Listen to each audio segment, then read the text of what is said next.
Maintenant, j'aimerais mettre quelque chose de très clair, c'est qu'on confond souvent le web et Internet.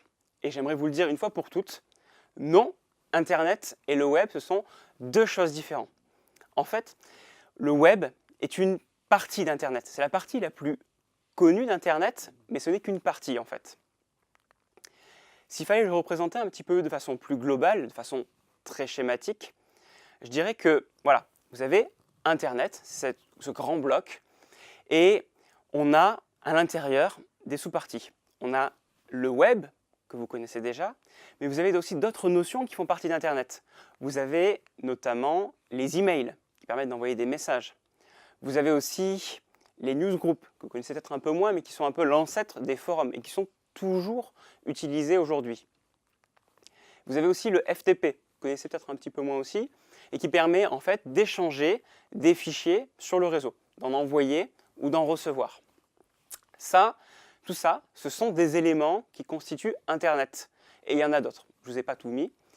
Mais aujourd'hui, on a tendance à confondre Internet et le web. Et pourquoi?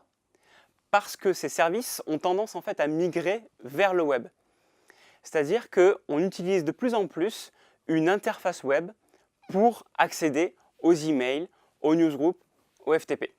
Par exemple, pour vous donner une idée, Gmail, qui est la messagerie d'email de Google, s'utilise essentiellement à travers une interface web. Vous allez dans votre navigateur web pour consulter vos emails.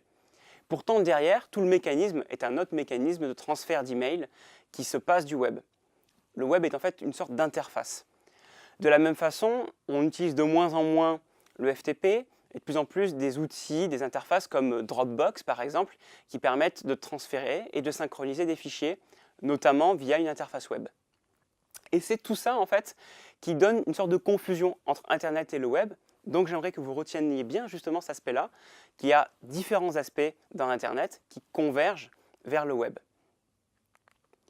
C'est l'occasion justement de chercher à définir le mot cloud. Cloud computing, vous avez dû entendre parler beaucoup de cloud ces derniers temps, et c'est justement lié à ce que je viens de vous expliquer.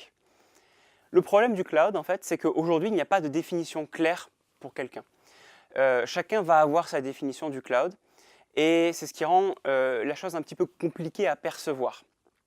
Alors disons que, en fait, le cloud, s'il fallait le définir, ce serait l'accès à des services via une interface web. Ces services, que je peux représenter sous forme de nuages, parce que cloud signifie nuage en anglais, sont très très variés. Par exemple, on peut avoir du stockage de fichiers, c'est ce que fait Dropbox typiquement, de la puissance de calcul de serveurs, c'est ce que fait Amazon, notamment via Amazon Web Services, ou encore de la dématérialisation de fiches de paie. Ce sont autant de services qu'on regroupe derrière la notion de cloud. Et de l'autre côté, il y a vous, vous qui essayez d'accéder à ces services-là. Et comment est-ce qu'on fait pour y accéder? Eh bien, on met une interface web, des pages web qui vous donnent accès à des boutons, à des fonctionnalités qui derrière déclenchent les services. Le web est vraiment une interface et il sert à séparer très clairement les choses. Et vous, pour vous, le gros intérêt, c'est que vous n'avez aucun logiciel à installer parce que vous allez juste avoir besoin d'aller sur un site web et ensuite vous avez directement les fonctionnalités dont vous avez besoin. Voilà comment je définirais le cloud.